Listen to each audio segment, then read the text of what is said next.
দরবারকে যিনি মানবার মতো মেনেছেন, আল্লাহ সুবহানাহু ওয়া তাআলা আরিফ বিল্লাহর বাদশা বানিয়ে দিয়েছেন, আরিফ বিল্লাহর বাদশা বানিয়ে দিয়েছেন। আজকে একটু লক্ষ্য করি, যেটা আমার বলার দ্বারা অপরাধ হবে আমি ক্ষমা চাচ্ছি। আজকে হযরত মাওলানা সুফি মুফতি আজান গাছী রহমাতুল্লাহ আলাইহির কাছে এসেছিলেন সুফি মুয়াজ্জিন কিবলা রহমাতুল্লাহ আলাইহি। তিনি একটা রাজমিস্ত্রি ছিলেন। এই জন্য আমিরুল মুমিনিন ওমর ফারুক রাদিয়াল্লাহু তাআলা আনহু বলেছেন, পূর্বের জীবনের ইতিহাস যদি কারোর সামনে থাকে বা সেটা যদি সে প্রকাশ করে, ওই ব্যক্তি সবচেয়ে আল্লাহর দিকে ধাবিত হওয়া তার জন্য সহজ হয়ে যায়। সুবহানাল্লাহ। সুফি মুয়াজ্জিন কিবলা রহমাতুল্লাহ আলাইহি তিনি একটা রাজমিস্ত্রির কাজ করতেন। তিনি এসে গেলেন মুর্শিদের দরবারে। কেন ওলি আল্লাহর দরবারে যেতে হয় একটু আমরা ভেবে দেখি, যে ওলি আল্লাহর দরবারে যদি কেউ যায় সেই মানুষটা কত দামি হয়ে যায়। আল্লাহওয়ালাদের সোহবতে গেলে সেই মানুষটার মর্তবা আল্লাহর কাছে কত বড় হয়ে যায়। তিনি রাজমিস্ত্রি করতে করতে দরবারে আসলেন, 2 পাতার ওজিফা নিলেন। আর সেই 2 পাতার ওজিফা আমরাও পড়ছি, আমার 5 ও কামেল মুর্শিদও সেই ওজিফায় পড়েছেন। কিন্তু আমাদের কোনো পরিবর্তন হওয়ার রাস্তা নেই। কেন? যে মুর্শিদের যেই হুকুমটা, ওইটাকে আমরা পরিপূর্ণ মানতে পারি নাই। কথা ঠিক না বলুন? আমরা যদি মানতে পারি ওই রকমের, আমার মুর্শিদ তো বলেছেন যে এই দরবারটা হলো ওলি বানাবার কারখানা। এই দরবারের সাথে যারা সম্পর্ক করতে পারবে, এই হুকুমগুলি যারা মানবে, সে তো ওলি হয়েই কবরে যাবে। সুবহানাল্লাহ। ওলি তো আল্লাহর বন্ধু, আর আল্লাহর বন্ধুদের কোনো ভয় ডর আছে? আল্লাহ নিজে বলেছেন, আমার বন্ধু যারা হয়ে যাবে, আউলিয়া যারা, তাদের কোনো ভয় ডর কোনোই চিন্তা থাকবে না, দুনিয়াতে এবং আখেরাতে। আখেরাতের কথা আল্লাহ রসুল নিজে বললেন যে কিয়ামতে হাসরের ময়দানে আমার উম্মতের মধ্য থেকে আমার এক শ্রেণীর উম্মতেরা সেদিন ওই মুসিবতের দিন আল্লাহর তৈরি নূরের মেম্বারের উপরে আরশের ছায়ার নিচে বসে থাকবে। সুবহানাল্লাহ, সুবহানাল্লাহ। সাহাবায়ে কেরাম জিজ্ঞেস করেছিলেন, তারা কারা? আল্লাহ রসুল বলেছিলেন, আলা ইন্না আউলিয়া আল্লাহ লা খাউফুন আলাইহিম ওয়া লা হুম ইয়াহজানুন। ওই সকল আমার উম্মতের মধ্যে তারা আল্লাহর বন্ধু, আল্লাহর ওলি, তাদের কোনো ভয় ডর চিন্তা সেদিন থাকবে না, তারা সেদিন কোনো পেরেশানি ভোগ করবে না। আল্লাহ সুবহানাহু ওয়া তাআলা তাদেরকে ভালোবাসা দিয়ে ওই মুসিবতের দিন, যেদিন মানুষ, আল্লাহ রসুল বললেন 50 আলফা সানা, 50,000 বছর মানুষ হিসাবের অপেক্ষায় দাঁড়িয়ে থাকবে। বেঈমান যারা আল্লাহর গোলামি করে নাই, যারা ঈমান নিয়ে যাইতে পারে নাই, তাদের ওই সূর্যের তাপে মাথার মগজ গলে নাক মুখ দিয়ে বাহির হতে থাকবে। নিচের মাটিটা সেদিন পুড়ে তামা হয়ে যাবে। একজন অপরকে চিনবে না। সন্তান তার মার কাছে গিয়ে বলবে, মা আজকে আমার একটা নেকি দাও, একটা নেকির জন্য আজকে আমি জাহান্নামে চলে যাচ্ছি। সেদিন ওই আদরের কোলে করে করা মানুষ, যেই মা সন্তানকে ধুলাবালির মধ্যে নামাই নাই, যেই মা সন্তানকে তার গায়ে একটা মাছি মশা বসতে দেয় নাই, সেদিন মা বলবেন, তুই আমার সন্তান না, তুই আমার সামনে থেকে সরে যা। এরকমের হাজারো কথা সেদিন বলবেন। স্বামী তার আদরের স্ত্রীর কাছে যাই একটা নেকি দাবি করবে, ওই একটা নেকির জন্য সেদিন স্বামীর পরিচয় দেবে না, বলবে তুমি আমার স্বামী নাও। স্ত্রী যদি মুসিবতে পড়ে স্বামীর কাছে দাবি করবে, তুমি না আমার স্বামী ছিলে, আজকে আমি একটা নেকির জন্য আজকে আমি জাহান্নামে চলে যাচ্ছি, আজকে আমার একটা নেকি দাও। সেদিন পরিচয় দেবে না। নিজে নিজে বাঁচার জন্য মানুষ সেই দিন হা করে তাকিয়ে থাকবে।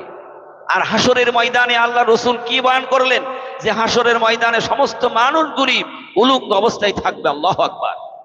এই কথা যখন আল্লাহ রসুল বললেন, মা জননী আয়েশা সিদ্দিকা রাদিয়াল্লাহু তাআলা আনহা কেঁদে ফেললেন, বললেন, ইয়া রাসূলুল্লাহ, হাবিবাল্লাহ, আমাকে ওই অবস্থায় উঠতে হবে? সেদিন আল্লাহ রসুল বলেন, হ্যাঁ। আয়েশা বলেন, ইয়া রাসূলুল্লাহ, হাবিবাল্লাহ, আমি বয়স প্রাপ্ত না হওয়ার আগে আমি আপনার স্ত্রী, আর আমার এই শরীরটাকে আমি এমন ভাবে আপনার হুকুমে আবৃত্ত করেছি, আমার বাবা হযরত আবু বকর সিদ্দিক ছাড়া আর আমার মা ছাড়া আমার মুখের চেহারা পৃথিবীর কোনো পুরুষকে আমি দেখাই নাই। আর আপনি আল্লাহর পয়গম্বর বিশ্ব নবী, আপনি দেখেছেন। আর হাজারো কোটি মানুষের মধ্যে সেদিন আমাকে উলঙ্গ অবস্থায় দাঁড়াতে হবে। আল্লাহ রসুল বলেন, আয়েশা মন খারাপ করো না, ওই দিনটা এত মুসিবত হবে, এত ভয় হবে মানুষের অন্তরে, মানুষ এত পেরেশানি ভোগ করবে। আয়েশা সেদিন একটা মানুষ আর একটা মানুষের চেহারার দিকে তাকাবার সময় পাবে না। মানুষগুলি আল্লাহর আকাশের দিকে সব হা করে চেয়ে থাকবে, আল্লাহ কখন আমার বিচার শেষ হবে। সেদিন একজন আর একজনের চেহারা দেখার সময় পাবে না। সেই মুসিবতের দিন আল্লাহ রসুল সাহাবাদের মাঝে বললেন, আমার সাহাবারা, এত বড় ভয়াবহ মুসিবতের মধ্যে আমার উম্মতের মধ্যে এক শ্রেণীর আমার উম্মতেরা তারা আল্লাহর নূরের মেম্বারে বসে থাকবে, তাদের কোনো ভয় ডর চিন্তা থাকবে না। তারা কারা?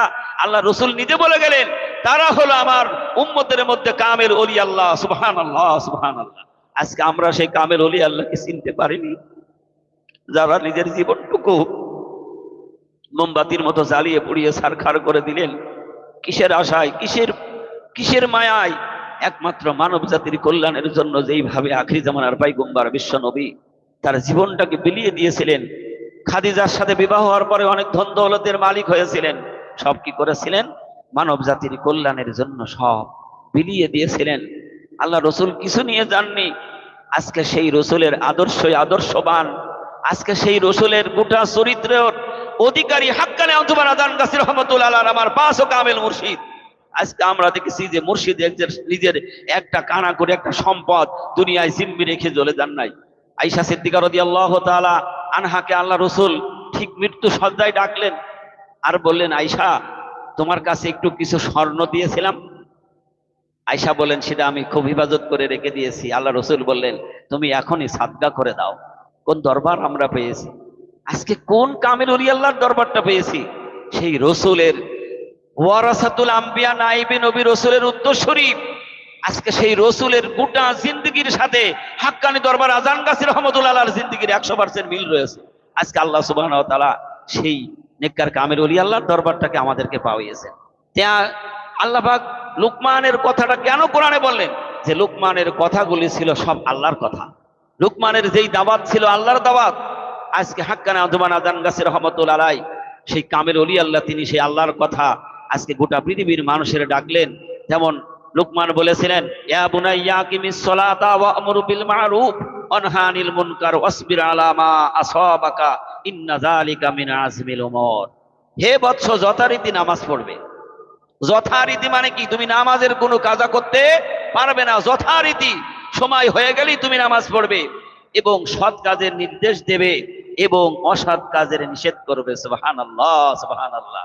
আজকে হাক্কানি আঞ্জুমান আজান গাছী রহমতুল্লাহ আলাইহির ডাক হলো, হে বিশ্বের মানুষ, বিনা কাজায় 5 ওয়াক্ত নামাজ আদায় করো, বিনা কাজায়। তার কারণ আল্লাহ নিজে বলছেন, লুকমান তার সন্তানদেরকে বলেছিলেন যথারীতি নামাজ আদায় করবে।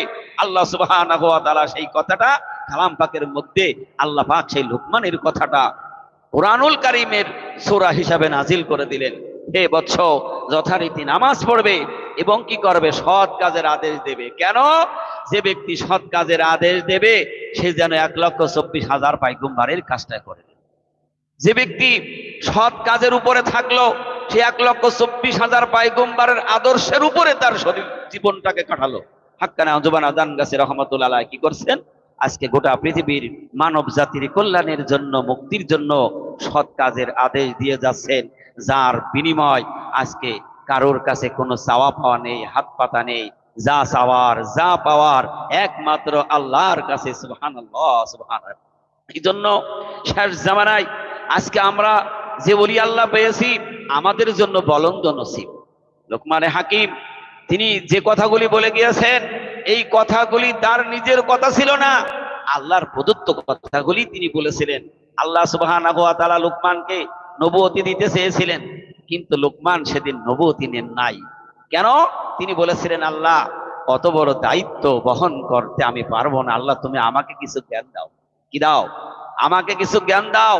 তা আল্লাহ লোকমানকে এত জ্ঞানের অধিকারী করেছিলেন, আর আল্লাহ ওকে এত ভালোবেসেছিলেন, লোকমান যখন রাস্তা দিয়ে চলে যেত সমস্ত কিছুর ভাষা লোকমান বুঝতে পারত। আর লোকমানের মধ্যে এত জ্ঞান হয়ে গিয়েছিল, একটা মানুষের চেহারা দেখে ওই মানুষটার কিছুক্ষণ পরে তার ভবিষ্যতের কথাটা বলে দিতে পারত। লোকমানের ইতিহাসের মধ্যে পাওয়া যাচ্ছে, একদিন লোকমান হাকিম নদীতে গোসলের জন্য যাচ্ছেন, আর নদীর থেকে গোসল করে উঠে চলে আসছে। অনেক মানুষ চলে যাচ্ছে, তার মধ্যে একজন ইশারা করে বললেন, এই লোকটা যে বাড়ি যাচ্ছে, বাড়ি গিয়ে লোকটার মৃত্যু হবে। মানুষ আশ্চর্য হয়ে গেল। লোকমানে হাকিমের মধ্যে আল্লাহ কি মহৎ জ্ঞান দিলেন যে এই লোকটা চলে যাচ্ছে হেঁটে, সুস্থ মানুষ, আর ওর বাড়ি গিয়ে মৃত্যু হবে। লোকমানে হাকিম ছিলেন আল্লাহর ওলি। সুবহানাল্লাহ বলুন। আল্লাহর ওলি হয়ে গিয়েছেন। আল্লাহকে যত ভালোবেসেছেন ওই মানুষটা কি হয়ে গেছে? আল্লাহর বন্ধু, আল্লাহর ওলি হয়ে গিয়েছে। লুকমানে হাকিমের কথাটা সবাই গুরুত্ব দিল না। নদীতে গোসল করছে, অল্প কিছুক্ষণের মধ্যে আওয়াজ এসে গেল, অমুক মারা গিয়েছে। সবাই এসে লুকমানকে ধরলেন যে লুকমান, তুমি বলে দাও যে ওই মানুষটা যে মরবে এই খবরটা তোমাকে কে দিয়েছে? কি করে তুমি বুঝতে পারলে তার চেহারা দিকে? কারণ কিতাবের মধ্যে বর্ণনা এসেছেন, যারা আল্লাহর বন্ধু হয়ে যায় আল্লাহ তো তার হয়ে যায়। আল্লাহ বলছে, আমার বান্দা যখন আমার হয় আমি আমার ওই বান্দার জবান হয়ে যায়, আমার বান্দা যখন আমার হয় আমি ওই বান্দার চোখ হয়ে যায়, তখন সে আমার চোখ দিয়ে দেখে, তার ওই চোখ দিয়ে আর দেখে না। সুবহানাল্লাহ। কামিল ওলি আল্লাহদের এই পাওয়ার কে দিয়ে থাকেন? আল্লাহ দিয়ে থাকেন। যে আমার ওলি আল্লাহর যখন কোনো কিছু হাত দিয়ে ধরে তখন ওই হাত আমি আল্লাহর হাত হয়ে যায়। লুকমান হাকিমকে জিজ্ঞেস করা হলো, হে লুকমান, এই মানুষটাকে কি করে তুমি বুঝতে, এই জ্ঞান তোমাকে কে দিয়েছেন? লুকমান বলেছিলেন, এই জ্ঞানের অধিকারী একমাত্র হলো আমার আল্লাহ।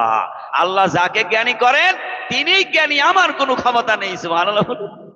লুকমান হাকিম বলেন, আমি লক্ষ্য করে দেখলাম মানুষটা ভিজা কাপড়ে চলে যাচ্ছে, তার শরীরে যা পানি লাগিয়েছেন মাথার থেকে পা পর্যন্ত কোনো একটা পানি তার শরীরে আর নিতে পারছে না।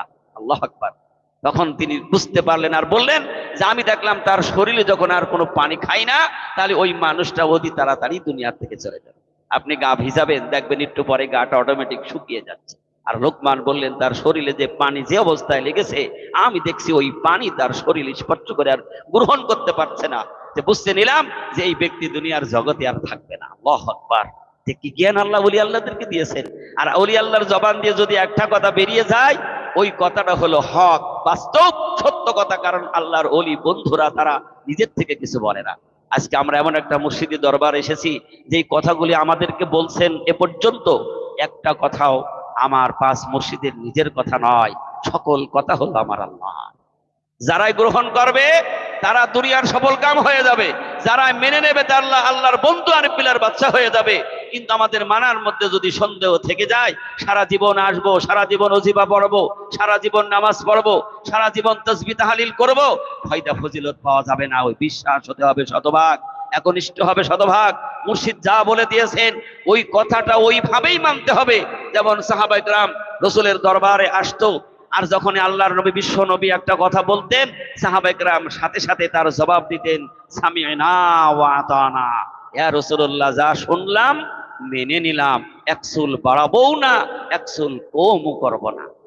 আল্লাহ রসুলের দরবারে একজন সাহাবী এসেছেন, ইয়ামিন থেকে হেঁটে হেঁটে চলে এসেছেন। আল্লাহ রসুলের কাছে দিন বুঝলেন, কালেমা পড়লেন, সাথে সাথে চলে যাচ্ছেন।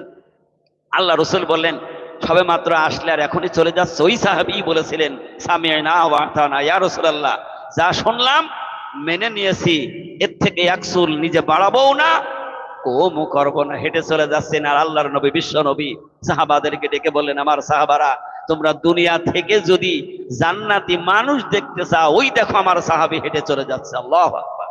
এই জন্য আল্লাহ সুবহানাহু ওয়া তাআলা আজকে আমাদেরকে এমন একটি দরবারে এনেছেন, এমন একটি পাক পবিত্র দরবারে আমরা আসতে পেরেছি।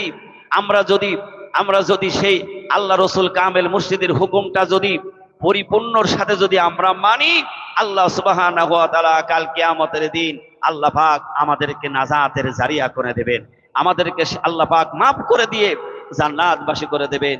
সকলে বলি সুবহানাল্লাহ, সুবহানাল্লাহ। আল্লাহ রসুল কামেল মুর্শিদের এই পাক মজলিসে, নুরানি কোরআনী মজলিসে আজকে আমরা এসেছি। আল্লাহ পাক যেন আমাদের মৃত্যুকাল পর্যন্ত আমার পাঁচ কামেল মুর্শিদের হুকুমগুলি মানার তৌফিক দান করে। সকলে বলি আমিন, আল্লাহুম্মা আমিন। ওয়া আখিরু দাওয়ানা আনিল হামদুলিল্লাহি রাব্বিল আলামিন। হাক্কানি দরুদ শরীফ।